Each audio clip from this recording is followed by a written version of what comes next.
Good morning students, how are you? Fine. चलिए बेटा chapter 8 हमारा चल रहा था। चैप्टर 8 का आज लास्ट लेक्चर है। चैप्टर 8 आपका आज कंप्लीट हो जाएगा, ठीक है। देन मैं कल आपको इसकी एक असाइनमेंट भेजूंगा, आपको वो असाइनमेंट करनी है। उसके बाद हम लोग नेशनल इनकम का चैप्टर क्या करेंगे, स्टार्ट करेंगे, ठीक है।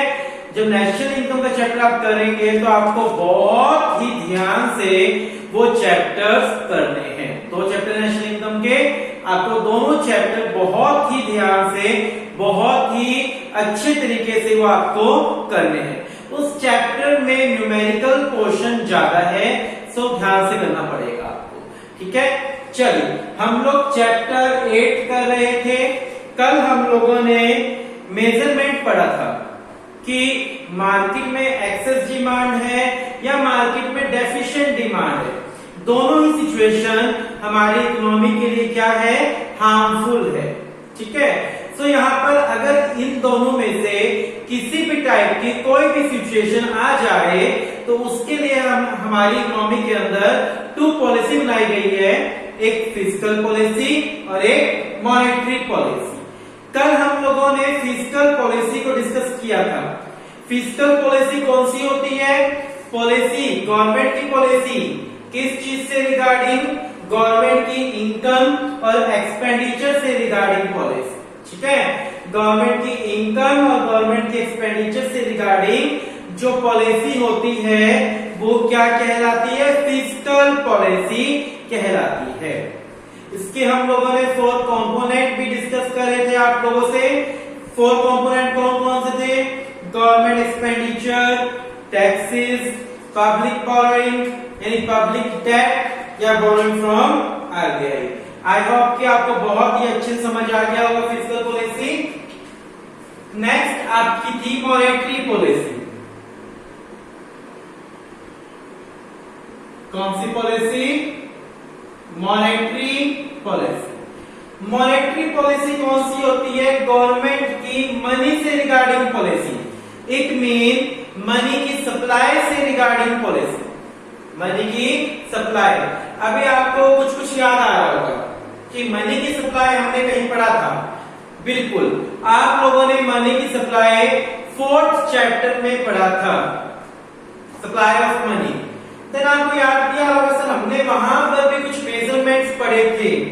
मनी की सप्लाई एक्सेस या मनी की सप्लाई की शॉर्टेज हो तो उसको करेक्ट करने के वहां हम लोगों ने मेजरमेंट पढ़े थे sir, quantitative and qualitative measurement. कुछ आ रहा है याद?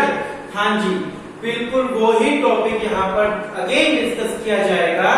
वही आपकी क्वांटिटेटिव एंड क्वालिटेटिव पॉलिसीज यहाँ पर आ रही है, ठीक है। तो आपको यहाँ पर कुछ ज्यादा डिटेल में करने की जरूरत नहीं पड़ेगी, आपको सिर्फ एक बार समझना पड़ेगा क्योंकि सारे वही पॉइंट्स आएंगे, सारे वही इंस्ट्रूमेंट्स आपको मिलेंगे। मॉनेटरी पॉलिसी, जैसा कि मैं बोल रहा हूं, it is that policy which is related to the supply of money. बहुत ही सिंपल है, मनी की सप्लाई से रिलेटेड पॉलिसी। मनी की सप्लाई से रिलेटेड पॉलिसी क्या कहलाती है? मॉनेटरी पॉलिसी कहलाती है, ठीक है। देखते हैं यहाँ पर क्या लिखा है। Monetary policy is that policy which correct the situation of excess and deficient demand by regulating interest rate and availability of credit in the economy. कहने का तात्पर्य वही है इसका कि मनी की सप्लाई को कंट्रोल करने की जो पॉलिसी होती है वो क्या कहलाएगी? मॉनेटरी पॉलिसी कहलाएगी, ठीक है। The cost of credit is raised and availability of credit is reduced when excess demand. बताइए समझ, मार्केट में एक्सेस डिमांड है। मार्केट में क्या है? Excess demand. हम क्रेडिट की कॉस्ट बढ़ा दें, उधार की कॉस्ट बढ़ा दें, लोन के ऊपर इंटरेस्ट रेट ज्यादा कर दें। मार्केट में क्या है? डिमांड ज्यादा है गुड्स की, मार्केट में गुड्स की डिमांड ज्यादा है।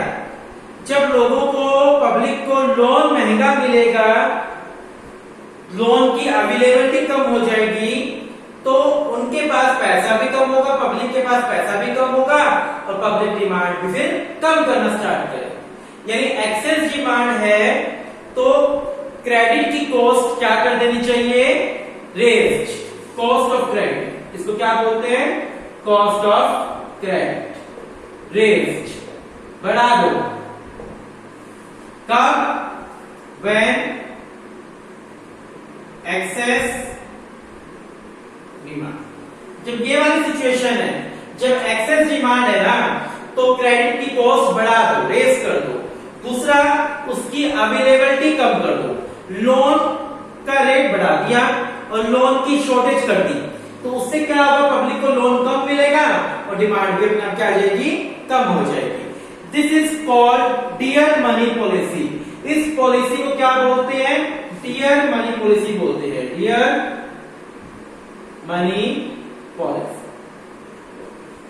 जब मार्केट में एक्सेस डिमांड हो, इन दैट केस क्रेडिट की कॉस्ट रेज कर दे और क्रेडिट की अवेलेबिलिटी कम कर दे, लोन का इंटरेस्ट बढ़ा दे और लोन की शॉर्टेज भी कर दे। इंटरेस्ट बढ़ाने के साथ साथ लोन की अवेलेबिलिटी कम कर दे, तो उसका रिजल्ट क्या होगा, लोगों के पास पैसा कम हो जाएगा, अपने आप डिमांड कम आ जाएगी। इस पॉलिसी को बोलते हैं डियर मनी पॉलिसी। क्या बोलते हैं इसको, डियर मनी पॉलिसी बोला जाता है इसको, ठीक है। अच्छा, अगर इसका रिवर्स कर दे, क्या कर दे, cost of credit is reduce. जब मार्केट में शॉर्टेज हो डिमांड की, डिमांड क्या हो, shortage, cost of credit reduce, cost of credit reduce और लोन की अवेलेबिलिटी ज्यादा। एक तो कॉस्ट कम कर दे लोन के ऊपर और लोन की अवेलेबिलिटी ज्यादा करा देंगे तो पब्लिक के पास पैसा ज्यादा आ जाएगा, पब्लिक क्या करेगी, डिमांड बढ़ा देगी। इसको बोलते हैं चीप मनी पॉलिसी। क्या बोलते हैं, चीप मनी पॉलिसी। यानी यहाँ पर आपसे पूछा जा सकता है बेटा 1 मार्क्स के अंदर कि डियर मनी पॉलिसी क्या होती है और चीप मनी पॉलिसी क्या होती है। डियर मनी पॉलिसी का मतलब क्या होता है, क्रेडिट की कॉस्ट को बढ़ा देना और क्रेडिट की अवेलेबिलिटी कम कर देना, लोन की कॉस्ट बढ़ा दो और लोन की अवेलेबिलिटी कम कर दो, that is called dear money policy. जब क्रेडिट की कॉस्ट कम कर दे और क्रेडिट की अवेलेबिलिटी ज्यादा कर दे, उसका रिवर्स, क्रेडिट की अवेलेबिलिटी ज्यादा करे और कॉस्ट कम कर दे, तो वो कौन सी पॉलिसी कहलाएगी, चीप मनी पॉलिसी। ऐसा कब होता है, जब मार्केट में डिमांड पहले से शॉर्टेज हो तो हमें डिमांड को बढ़ाना है। डिमांड को बढ़ाने के लिए क्या करेंगे, पब्लिक को पैसा ज्यादा अवेलेबल करवाएंगे लोन के माध्यम से, इसलिए लोन के ऊपर इंटरेस्ट कम कर देंगे और लोन की अवेलेबिलिटी ज्यादा कर देंगे ताकि लोगों के पास लोन ज्यादा हो और लोग डिमांड ज्यादा कर पाए गुड्स की। आ रही दोनों पॉलिसी समझ, dear money policy and cheap money policy. Components, component सारे मॉनेटरी पॉलिसी के वो ही है, ध्यान होगा आप लोगों को। फर्स्ट वन क्या था, बैंक रेट या रेपो रेट, याद आया, बैंक रेट या फिर रेपो रेट। वहां आपने इन दोनों को अलग अलग समझ लिया, यहां पर इन दोनों में डिफरेंस समझने की जरूरत नहीं है। बैंक रेट क्या होता है, bank rate is that rate at which central bank give loan to commercial bank, ठीक है ना। बैंक रेट या रेपो रेट वो रेट होता है जिस रेट पर सेंट्रल बैंक कमर्शियल बैंक को लोन देता है, और कमर्शियल बैंक किसको देता है लोन, आगे पब्लिक को। लेकिन जिस रेट पर सेंट्रल बैंक कमर्शियल बैंक को लोन देता है वो रेट क्या कहलाएगा, रेपो रेट कहलाएगा, उसको क्या बोलेंगे, रेपो रेट, ठीक है। मार्केट में एक्सेस डिमांड है, सोच के देखना, मार्केट में डिमांड एक्सेस है, एक्सेस डिमांड कब होगी, जब पब्लिक के पास पैसा ज्यादा होगा, यानी पब्लिक के पास पैसे की अवेलेबिलिटी कम करानी है। एक्सेस डिमांड है तो ये बात है ना कि मार्केट में एक्सेस डिमांड है, डिमांड ज्यादा है। डिमांड ज्यादा क्यों है, पब्लिक के पास पैसा ज्यादा है, पब्लिक के पास से पैसे की कमी करनी है, यानी इन दैट केस रेपो रेट बढ़ा दिया जाएगा। एक्सेस डिमांड के केस में रेपो रेट बढ़ा देगी। जो सेंट्रल बैंक कमर्शियल बैंक को महंगे पर लोन देगी तो आगे कमर्शियल बैंक भी महंगे पर लोन देगी पब्लिक को, पब्लिक को जब लोन महंगा मिलेगा तो पब्लिक डिमांड कम कर देगी लोन की, डिमांड लोन की कम करेगी तो ऑटोमेटिकली डिमांड मार्केट में गुड्स की भी कम आ जाएगी। ठीक है, तो एक्सेस डिमांड के केस में रेपो रेट बढ़ा देंगे, और शॉर्टेज ऑफ डिमांड हो, मार्केट में डिमांड की क्या है, शॉर्टेज है, तो रेपो रेट क्या करेंगे, डिक्रीज कर देंगे। क्योंकि मार्केट में डिमांड की कमी क्यों है, पब्लिक के पास पैसा कम है, यही बात है ना, यानी पब्लिक को ज्यादा पैसे अवेलेबल करवाने हैं। ऐसे में अगर लोन महंगा कर देंगे तो पब्लिक पैसा कहां से लेगी, हमें तो पब्लिक को पैसा ज्यादा अवेलेबल करवाना है ना, क्योंकि मार्केट में क्या चल रहा है, डिमांड शॉर्ट चल रहा है, मार्केट में डिमांड क्या चल रहा है, शॉर्ट चल रहा है। शॉर्ट क्यों चल रहा है, क्योंकि लोगों के पास पैसे नहीं है, हमें तो लोगों को पैसा अवेलेबल करवाना है। अगर ऐसे में आप लोन महंगा कर दोगे तो पब्लिक कहां से लेगी, सो लोन क्या करना पड़ेगा, सस्ता, यानी रेपो रेट क्या करनी पड़ेगी, डिक्रीज। अब सेंट्रल बैंक कमर्शियल बैंक को सस्ते में देगा तो आगे कमर्शियल बैंक भी पब्लिक को कम में देगा, और उससे पब्लिक के पास पैसा आएगा तो डिमांड बढ़ाएगी, यानी डेफिशिएंट डिमांड की सिचुएशन ठीक हो जाएगी। यानी आपको दोनों व्यू ताकि आने हैं, हर पॉइंट के अंदर आपको दोनों व्यू ताकि आने हैं कि एक्सेस डिमांड होगा तो रेपो रेट क्या करेगी, अगर शॉर्टेज ऑफ डिमांड होगी तो रेपो रेट क्या होगी। ठीक है, अगर एक्सेस डिमांड होगी तो रेपो रेट बढ़ा देंगे, अगर शॉर्टेज ऑफ डिमांड होगी तो रेपो रेट क्या कर देंगे, रिड्यूस कर देंगे। ठीक है ना, आगे बात समझ, थोड़ा सा ब्रेन से समझना, समझ आ जाएगा, लॉजिकल चीजें सारी, ऐसा रट्टा वाला कुछ भी नहीं है इसके अंदर। देखिए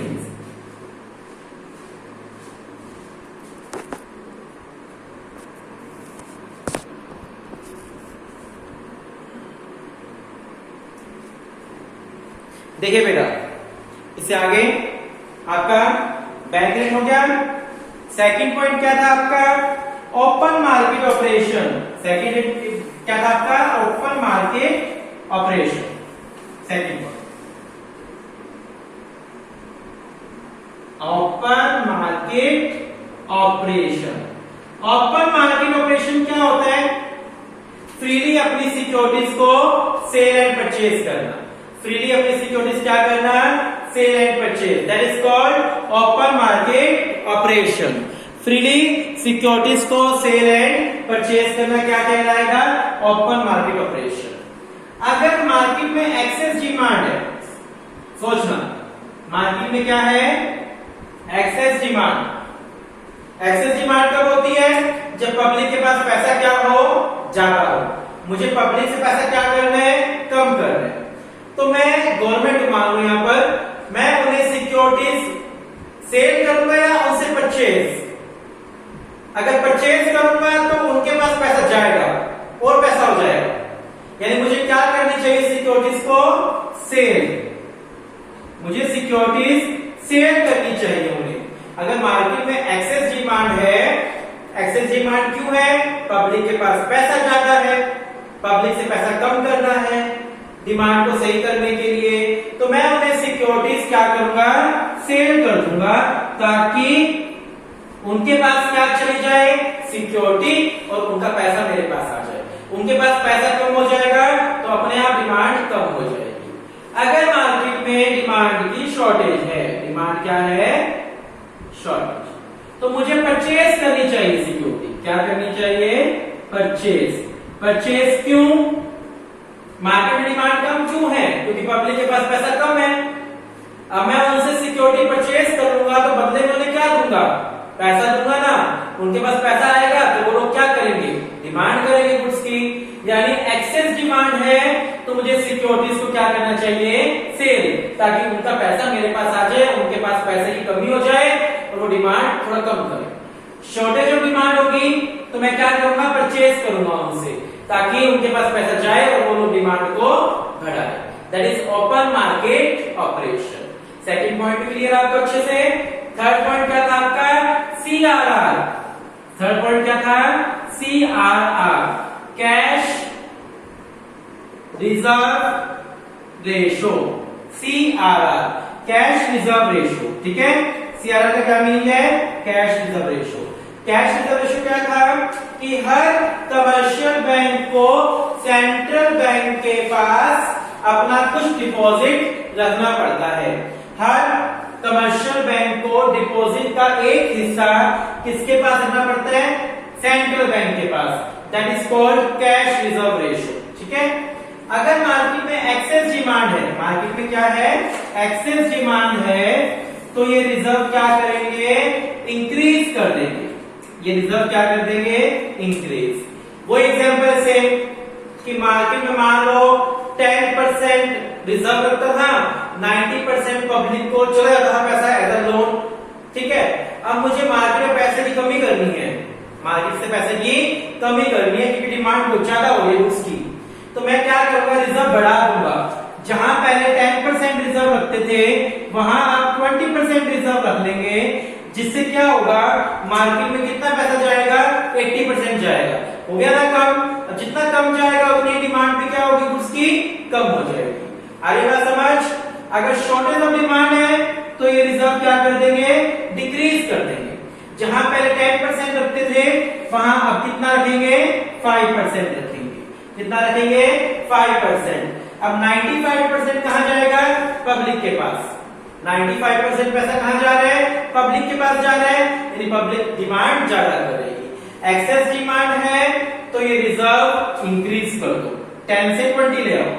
अगर शॉर्टेज ऑफ डिमांड है तो ये रिजर्व क्या कर दो? डिक्रीज कर दो, 10 से 5 कर दो।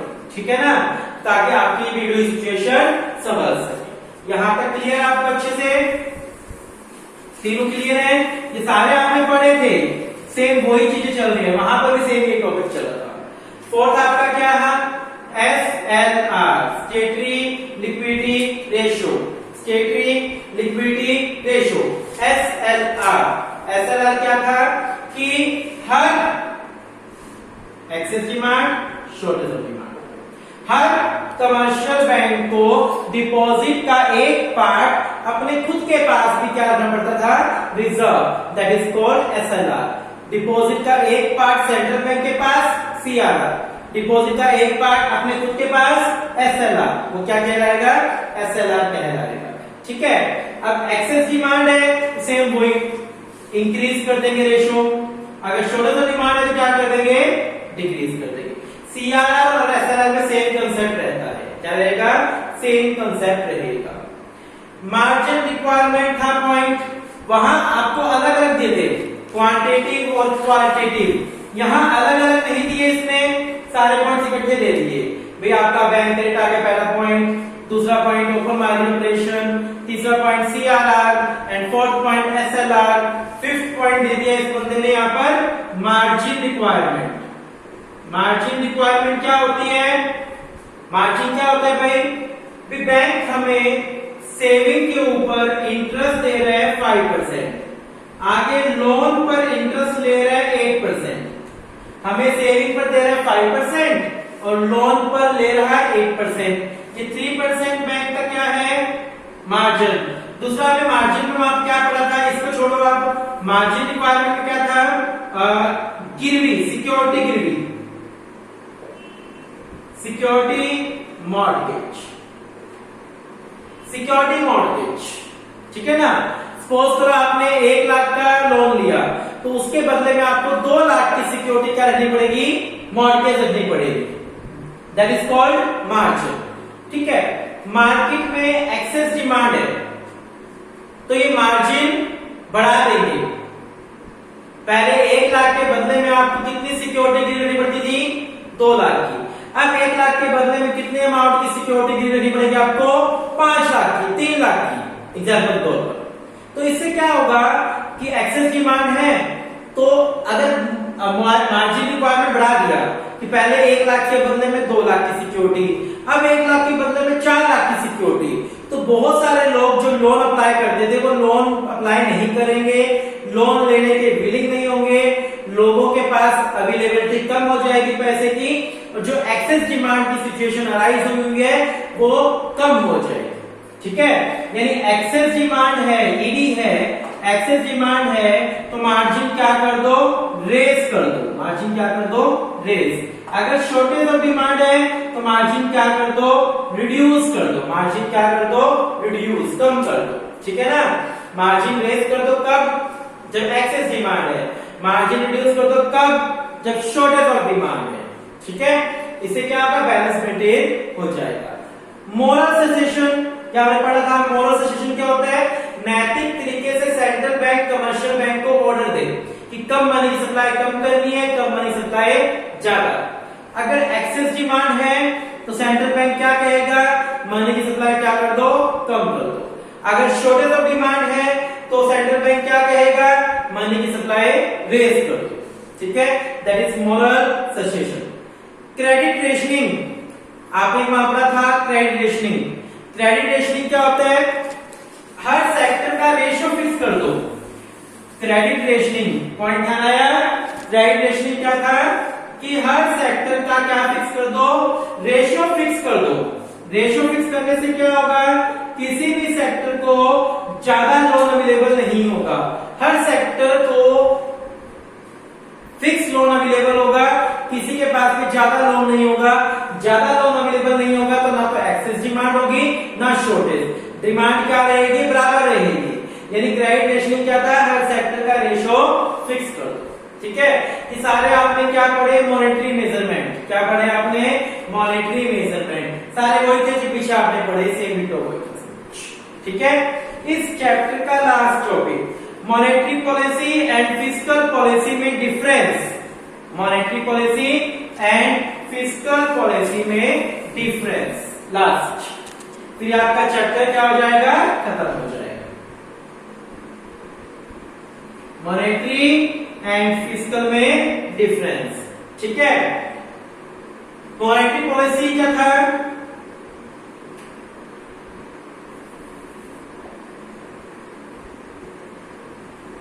ये जो पॉलिसी थी ये मनी की सप्लाई को लेकर थी, supply of money, supply of money. Monetary policy is ready to the supply of money and fiscal policy is ready to the income and expenditure of government. ये मनी की supply को लेकर policy होती है और ये गवर्नमेंट की income और एक्सपेंडिचर को लेकर पॉलिसी होती है। ठीक है, क्लियर है। मॉनेटरी पॉलिसी कौन परस्यूड करता है, it is pursued by central bank of country. इसको सेंट्रल बैंक बनाता है, परस्यूड करता है। जबकि फिस्कल पॉलिसी कौन परस्यूड करती है, गवर्नमेंट। ठीक है, मॉनेटरी पॉलिसी कौन परस्यूड करता है, सेंट्रल बैंक, और फिस्कल पॉलिसी कौन परस्यूड करती है, गवर्नमेंट। दोनों पॉइंट क्लियर है। ये पॉलिसी किससे रिगार्डिंग होती है, मनी की सप्लाई से रिगार्डिंग, और ये पॉलिसी किससे रिगार्डिंग होती है, गवर्नमेंट की इनकम और एक्सपेंडिचर से रिगार्डिंग। ठीक है, इस मॉनेटरी पॉलिसी को कौन परस्यूड करता है, सेंट्रल बैंक। फिस्कल पॉलिसी कौन परस्यूड करता है, गवर्नमेंट परस्यूड करती है। इसके कौन कौन से इंस्ट्रूमेंट थे वो यहां लिखना है, थर्ड पॉइंट। जो इसके इंस्ट्रूमेंट थे वो यहां पर, फिस्कल पॉलिसी के 4 इंस्ट्रूमेंट थे। ठीक है, और आपके मॉनेटरी पॉलिसी के